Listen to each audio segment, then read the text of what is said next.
Doctor Tariq फजल चौधरी साहब, ये फिर ये मसला कैसे हल होगा?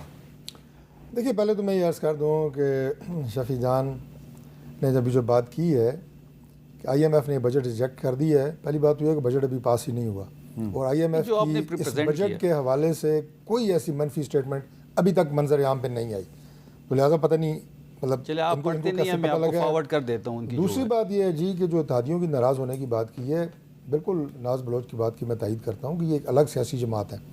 अगर किसी हवाले से इनका कोई इख्तलाफ है बजट के किसी नुक्ते के हवाले से, तो उनके पास दो रास्ते हैं। एक ये कि हमारी सीनियर क़यादत आपस में बैठती है, PSDP पे बात हुई है, जो सूबों का शेयर था इस पर बात हुई है, हमारी मीटिंग्स हुई हैं। बजट उस वजह से आपको याद है कि 5 तारीख को प्रेजेंट होना था असम्बली में, ये 12 को प्रेजेंट हुआ है। तो कुछ हमारी नेगोशिएशंस पहले हुई हैं, कुछ अपनी बजट तकारीर में ये तजावीज़ दे रहे हैं जो काबिल अमल होंगी, वो हम इनकॉर्पोरेट करेंगे, ज़रूर करेंगे। अपोजिशन की भी इनकॉर्पोरेट करेंगे। बाकायदा हर तकरीर जो असम्बली में होती है बजट के हवाले से, उसके मिनट्स नोट होते हैं और वो कंसर्न क्वार्टर्स तक पहुंचते हैं।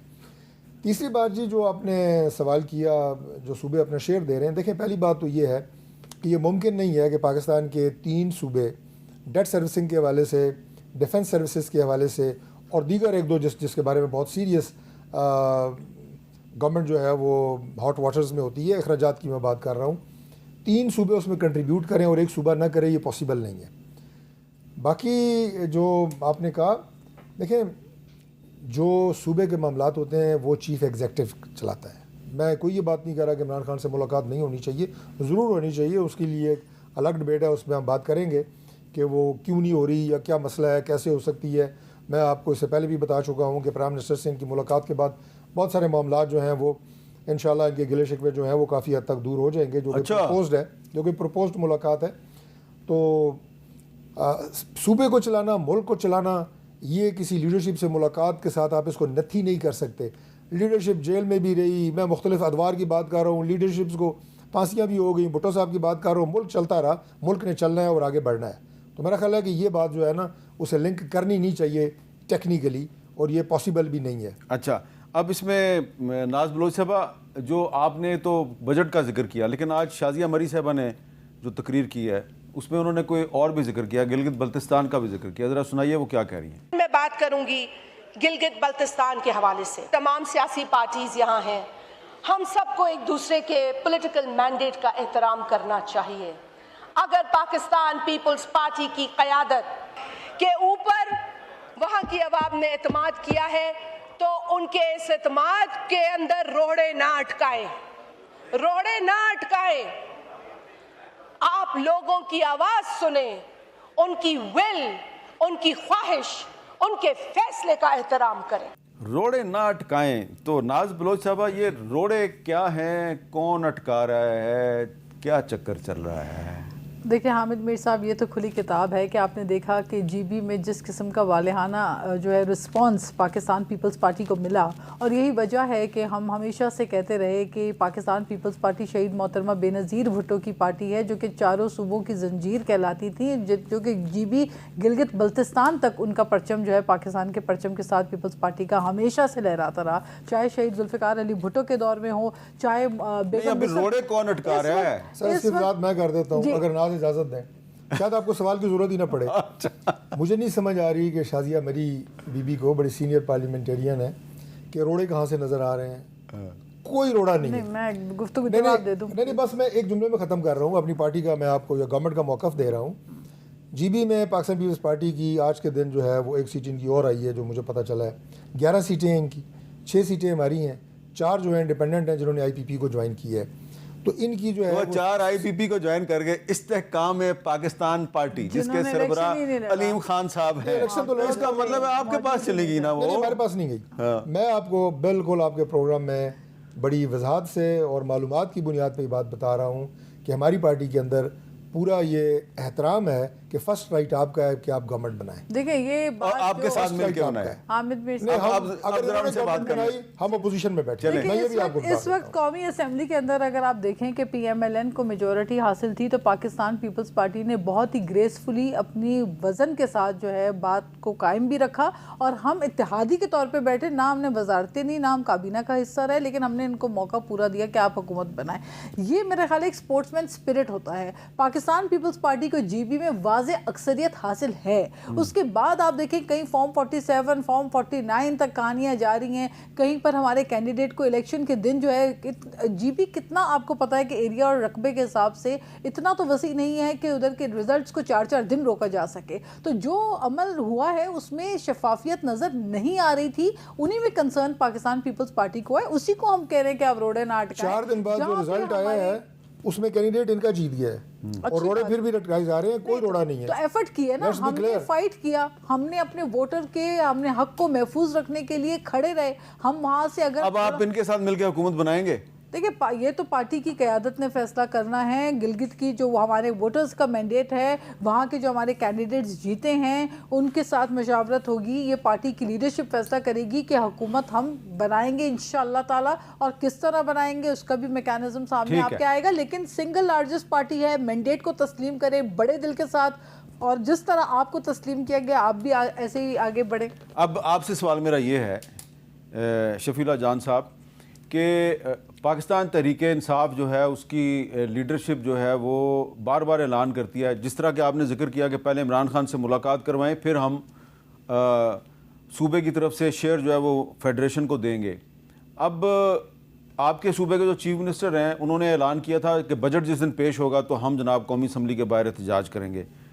कोशिश उन्होंने की, एहतजाज नहीं कर सके। फिर ऐलान आया जी कि अब हम अडियाला जेल में जनाब उसके सामने एहतजाज करेंगे, वो भी बंदे इकट्ठे नहीं हो सके।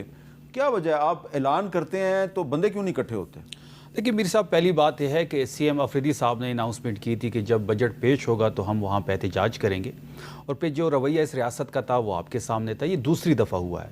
पहले एक दफ़ा जब हम अडियाला जा रहे थे तो जो हम अक्सर चक्री के इंटरचेंज से जाते हैं वो सील किया गया, तो हमारे पास एक ही रास्ता था कि हम 26 नंबर से होकर पेशावर रोड से अडियाला रोड जाते, तो हमें 26 नंबर चुंगी पे रोका गया।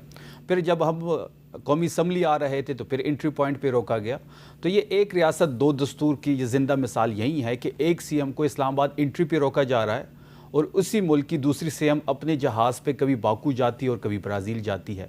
एक सीएम का पासपोर्ट ब्लॉक है, दूसरी सीएम कभी अपने सूबे के लिए, मैं इस पर एतराज़ नहीं कर रहा, अगर अपने सूबे के लिए वो जा रही है, कोई स्कीम लेके आ रही है, कोई आइडिया लेके आ रही है बाहर से, तो लाना चाहिए, लेकिन फिर ये मौके दोनों सीएम्स को मैसर होने चाहिए।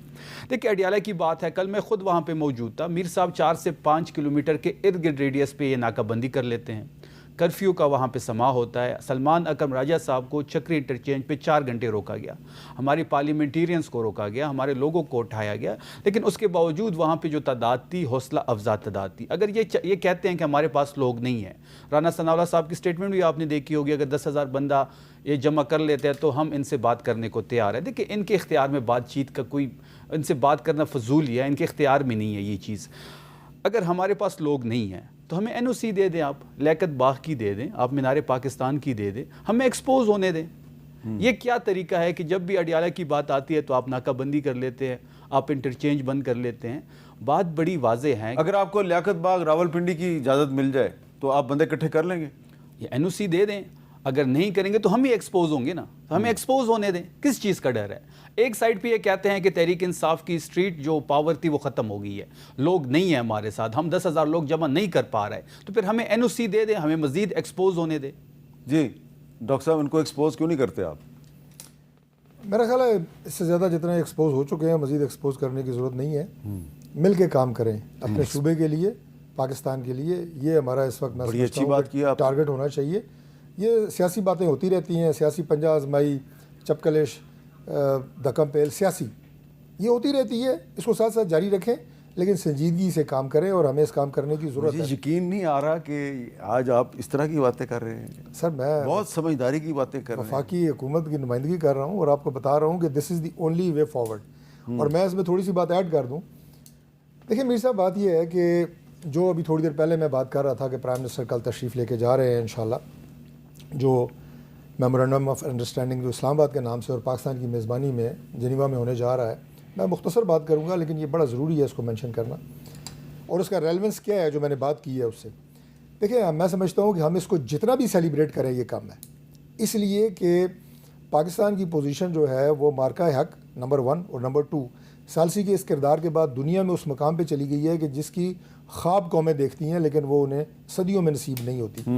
आज भी प्राइम मिनिस्टर साहब से हमारी एक मीटिंग थी किसी और मौजू पे, लेकिन उसमें उन्होंने वो तमाम जहाँ तक बता सकते थे, चूँकि बहुत सारी मालूमात जो है मख्फी रखी गई, किस तरह सारे मुज़ाकरात हुए और किसका कितना किरदार था, लेकिन उन्होंने बड़े वाज़ेह अंदाज से एक बात बताई। उन्होंने कहा कि मेरा ज़ाहिर है, मेरा जो भी मैं कर सकता था मैंने किया।